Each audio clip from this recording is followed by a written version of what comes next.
Parece que o ministro Alexandre de Moraes, com todo respeito, não é? O ministro Alexandre de Moraes bate o lateral, faz o gol de cabeça, como juiz valida, embora haja uma queixa de impedimento, esse gol, e faz ele mesmo vamos dizer, a perícia do VAR no lance. É mais ou menos como eu estou comparando. O ministro, e esse é o problema, e a nossa newsletter serve para isso, para a gente sair desse negócio de PT, Bolsonaro e tal. O Bolsonaro escolheu o Alexandre de Moraes, e a turma do PT elogiou o Alexandre de Moraes, o Bolsonaro elogiava o Moro, a turma do PT escolheu o Moro, e eu não elogio o juiz, eu defendo a lei, o devido processo legal, porque sem isso é selva. E isso é o que nós precisamos examinar agora. O que está acontecendo mesmo, na verdade, fora dessa confusão adianta, que nós não temos nada que concordar nem entrar nela. O que está acontecendo é que lá no ano de 2019, olha bem, 2019, o ministro Toffoli, presidente do Supremo Tribunal Federal, resolveu nomear por portaria, sem sorteio, o que já é uma aberração, o ministro Alexandre de Moraes como presidente do inquérito que ficou com o nome de inquérito das fake news. Então, qual era o pretexto? Tem um artigo do regimento interno do Supremo que diz que quando um ministro for agredido na circunstância física do Supremo, é razoável, é legal que um ministro do Supremo seja ele próprio o presidente do... Forçando a mão, claramente forçação de barra, o ministro Toffoli entendeu que a esculhambação na internet dos canalhas da blogosfera bolsonarista era, vamos dizer, o caso moderno de uma agressão que aconteceu dentro do Supremo. Já está errado. Porque a diferença aqui é, se os ministros estavam sendo, como de fato estavam sendo, agredidos, insultados, ameaçados, etc, etc, etc, o caminho correto da lei que o ministro Toffoli deveria ter tomado, data máxima vênia, que é como nós advogados respeitosamente nos... Vocês estão no canal JV Notícia e sejam todos bem-vindos. Você não vai acreditar no que Ciro Gomes fez agora. Ele acaba de lançar novos ataques ao ministro Alexandre de Moraes e trouxe suposta prova contra Lula. E ainda teve tempo para confrontar Jair Bolsonaro. A política brasileira está pegando fogo. Fique comigo até o final, porque hoje vou lhe mostrar todos os detalhes dessa nova polêmica que promete abalar Brasília. Dirigimos criticamente às suas excelências, os magistrados, ele tinha que ter convocado a Procuradoria-Geral da República. Seria uma representação do presidente do Supremo, dando indicações, e a Procuradoria da República deveria fazer. O que estava acontecendo naquela data? De novo, a confusão institucional. Todo o país estava chocado com o comportamento vassalo, pouco sério, do Procurador-Geral da República, que vivia confraternizando com o Bolsonaro. Então, veja, você tem que a Procuradoria da República não exercia as suas funções corretas, o ministro Toffoli, portanto, sem poder confessar, porque eles vivem se homenageando da boca para fora, e a canelada por baixo. Infelizmente, esse é o mundo de hipocrisias desse universo de Brasília, da corte em Brasília. Pois bem, porque eu achava que o Procurador-Geral da República não ia tomar as providências corretas, nomeou o ministro Alexandre de Moraes. E este, desde 2019, esse é que é o problema, desde 2019, resolveu transformar esse inquérito numa coisa que não tem fim, e resolveu transformar esse inquérito vamos dizer, uma espécie de inquérito do fim do mundo. Isto, data máxima vênia, com todo respeito, isto não é direito. Isso é incorreto, isso está simplesmente produzindo nulidades para, inclusive, garantir a impunidade dos malfeitores, não é? Que deveriam ter sido já indiciados, já levados a julgamento, já com ampla defesa, já com presunção de inocência, já com as provas todas feitas. Não, está tudo se perdendo, 2019 para hoje, são quase 6 anos, 5 anos já. Pois bem, e o ministro está, então todo mundo agora vai entrando. Nesse ínterim, e esse é o problema, 5 anos, por rodízio natural, o ministro Alexandre de Moraes assume a presidência do TSE.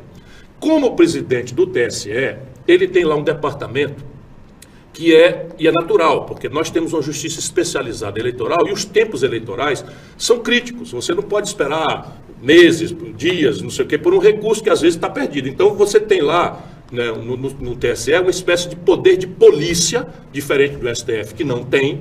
O TSE tem uma espécie de poder de polícia nesta dimensão eleitoral, entendamos bem. Pois bem, o ministro Alexandre de Moraes ficou com 2 cadeiras. Uma, presidente do inquérito no Supremo Tribunal Federal, e outra, chefe do TSE. E aí o que aconteceu? Nas 2 cadeiras, ele mesmo se alegou que seria esquizofrênico, ele mandar um ofício para ele mesmo. Ora, não importa que ele considere esquizofrênico isso, porque vão se passar anos daqui até o julgamento dessas pessoas, e esses ofícios é que ficarão com a memória das tramitações. Não, ele optou pelo caminho apressado e começou a encomendar dos assessores relatórios que usava na outra cadeira. Isto tudo é nulo.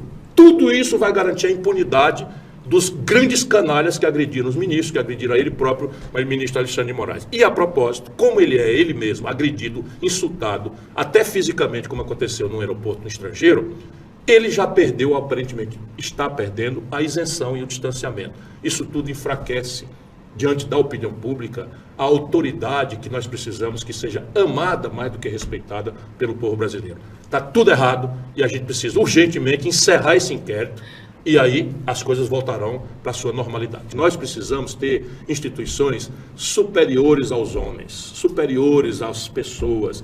Por quê? Porque é isto que o povo precisa, sabe? Estabilidade institucional, segurança jurídica, e não ficar dependendo deste ou daquele candidato, ou deste ou daquele ministro. Aliás, a barafunda, sabe? São coisas gravíssimas que estão acontecendo a deformar a institucionalidade brasileira. Dominante hoje no Brasil, porque ganha com isso. Está no Brasil que eu servi. Eu fui governador, cara, tu acha o quê? Que não tem deputado corrupto no Ceará? Vai ver se eu estou envolvido em algum escândalo. Vai ver se eu financiei deputado, se eu empoderei deputado. Nós fizemos o oposto. Nós asfixiamos essas práticas. Não tinha emenda no Ceará. Todos participavam de tudo, como é legítimo. Sabe, mas manda fazer uma emenda superfaturada em 700%, 600% e tirar a Codevasf para fazer um investimento no Amapá. Você é da revista Carta Capital, tenha paciência.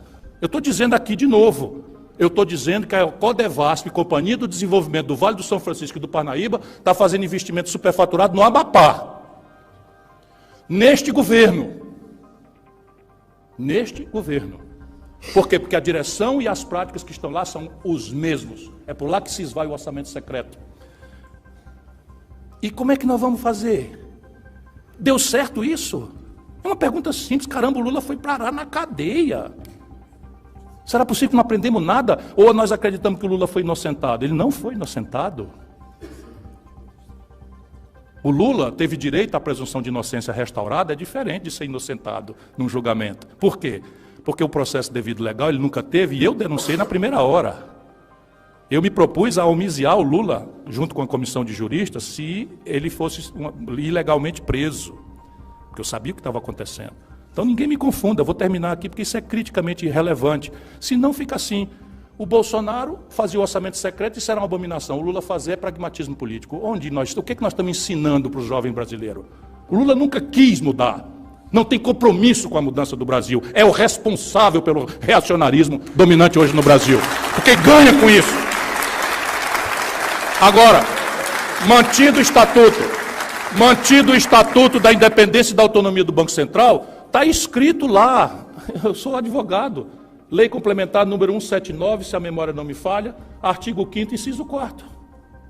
Confere aí no Google.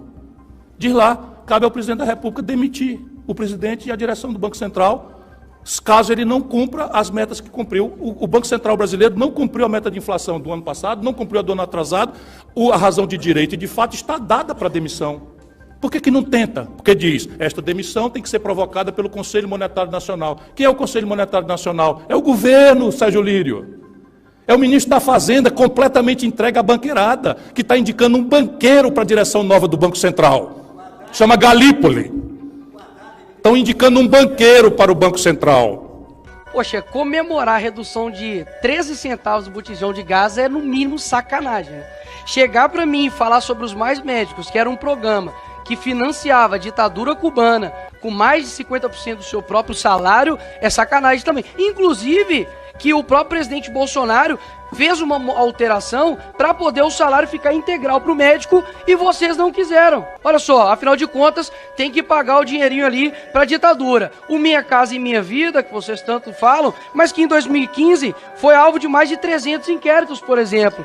E agora vem falar a respeito das viagens do Lula. Olha só, a população brasileira, enquanto você aí tem um aumento de R$18 no salário mínimo, o Lula já gastou mais de 6,6 milhões de reais somente em 2 viagens. Ou seja, na verdade, ele prega o socialismo para você, mas vive num capitalismo absurdo. A Janja comprando, né, solicitando ali sofás e camas que um brasileiro comum jamais conseguiria alcançar. Afinal de contas, o poder é para poucos, não é mesmo, Boulos? O deputado Nicolas Ferreira detonou as narrativas dos apoiadores do governo Lula que tentam a todo custo procurar crimes contra Jair Bolsonaro. A perseguição contra o ex-presidente continua e os discursos de ódio contra Bolsonaro e contra aqueles que defendem a Constituição e a democracia continuam, pois eles odeiam ouvir a verdade. Mas o deputado chutou o balde e mostrou a sujeira que eles tentam esconder por debaixo do tapete. E eu já te peço que se inscreva no canal e eu te pergunto,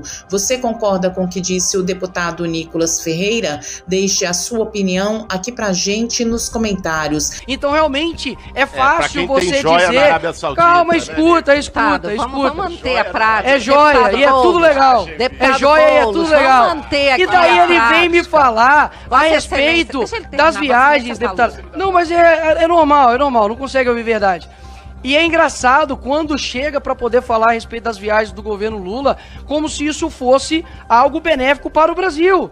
Ele disse que iria resolver a guerra com uma cervejinha e tomando lá uma cachaça lá com o presidente. O que ele fez? Ficou lá na reunião até desnorteado porque estava fugindo ali do Zelensky, ou seja, não tem uma posição de estadista, pelo contrário, a gente viu isso nos anos aí anteriores, de tanto um acordo com Putin quanto também com Zelensky, de um presidente que só te fala o nome, vocês têm medo. Não vai gritar se eu falar Bolsonaro aqui, né? Aqui no Brasil, hoje em dia, não se pode chamar mais um ladrão de ladrão, um corrupto de corrupto. Eu recebi ontem uma intimação da Polícia Federal para comparecer no dia 20 de março, às 14 horas, na Superintendência da Polícia Federal, para me explicar por que eu chamei o Lula de ladrão. Eu quero aqui, primeiro, informar aqui a Comissão de Segurança que em 20 anos de Polícia Federal eu nunca vi a Polícia Federal ser tão aparelhada, a começar pelo seu diretor-geral, que é um petista. Nunca vi a Polícia Federal tão aparelhada. Rasgaram o artigo 53 da Constituição Federal, não existe mais imunidade parlamentar, passaram 4 anos chamando o presidente Jair Bolsonaro de genocida e eu não vi a Polícia Federal intimar nenhum deputado do PT, PSOL, PSB. Nenhum. Não vi nenhum. Quero dizer que se o objetivo é me intimidar, mexeram com o cara errado. Em 20 anos de polícia sempre combati as organizações criminosas, sempre arrisquei minha vida, subindo em comunidades dominadas pelo Comando Vermelho, PCC, então assim, vão intimidar o cara errado. Se o próprio vice-presidente da República disse que o Lula ia voltar à cena do crime e hoje é vice-presidente, eu pergunto, que brasileiro acha que o Lula é honesto? Então dizer que eu vou repetir tudo o que eu disse na Polícia Federal, no Supremo, porque, na minha opinião, quem foi condenado por corrupção em 3 instâncias não é honesto e é ladrão sim. Senhor presidente, senhores deputados, eu quero apenas manifestar, não o meu estarrecimento, porque de um tempo para cá nós já perdemos o direito de ficarmos estarrecidos com as coisas absurdas que acontecem no país e com o atropelamento constitucional. Agora, a minha fala se baseia, presidente Fraga, é porque quando as coisas ruins, quando as coisas ilegais, elas não são veementemente denunciadas, nós acabamos ficando anestesiados diante dos absurdos e começamos a ter como normal essas coisas.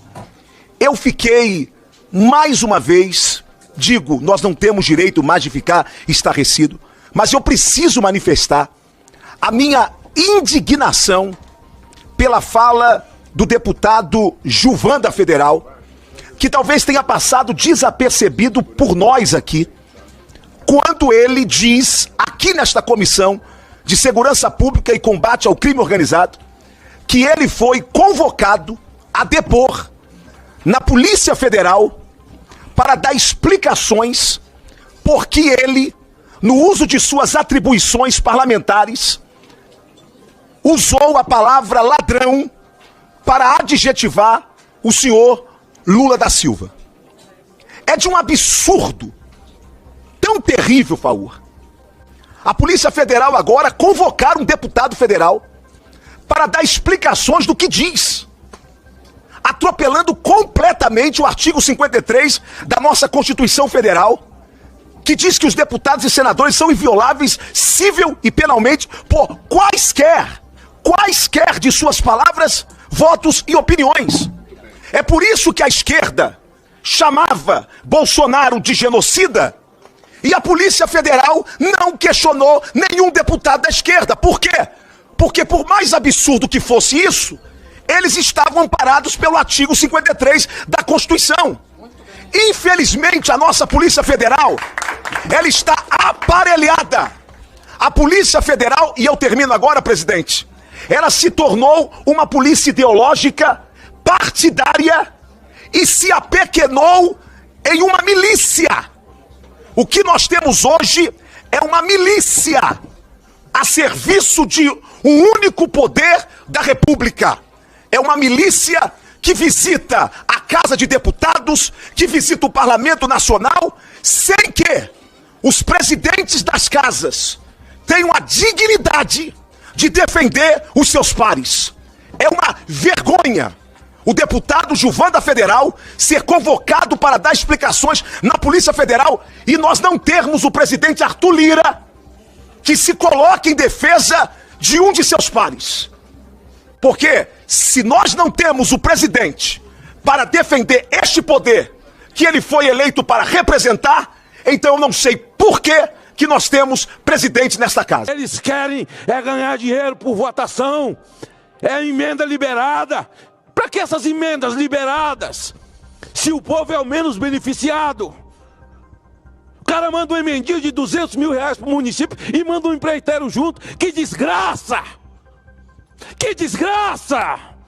O que é que nós temos para comemorar? 45 reais. Arroz de segunda e terceira, 35 reais. 5 quilos de arroz.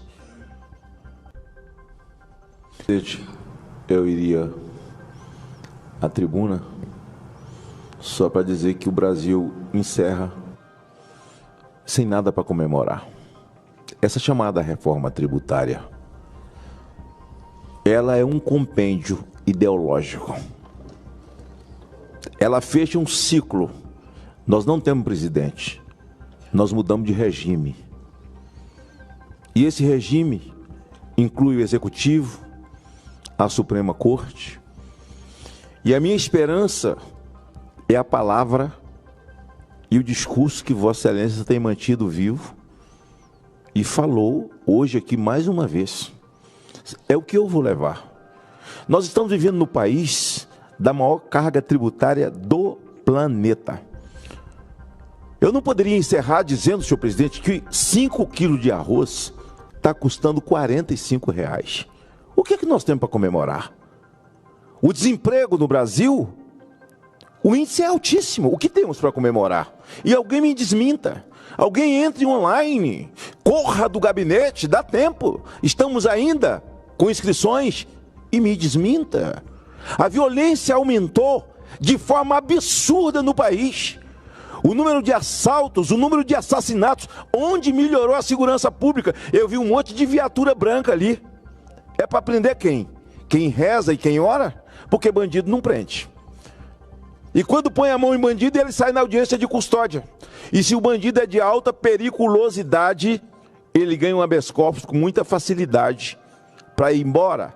Principalmente se ele é do Comando Vermelho, se ele é do PCC.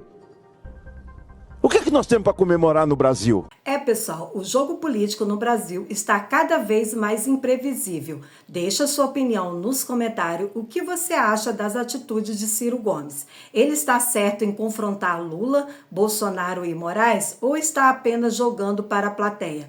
Vamos debater. Não esquece de deixar o like, compartilhar este vídeo e se inscrever no canal para mais análises como essa. E até o próximo vídeo.